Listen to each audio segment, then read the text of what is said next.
ఏ తెల్లని పాలధారలల్ల పల్లె తెల్లారుతుంటదిరా గుళ్ళోని గంటలు కాడెట్ల మెడలోన జంటగా మోగుతూ ఉంటాయిరా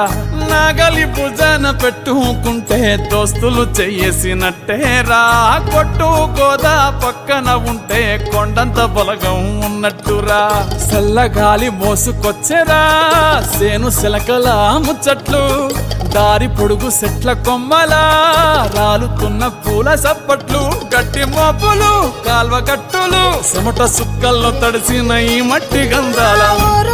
పల్లెటూరు దీని తీరే అమ్మ తీరే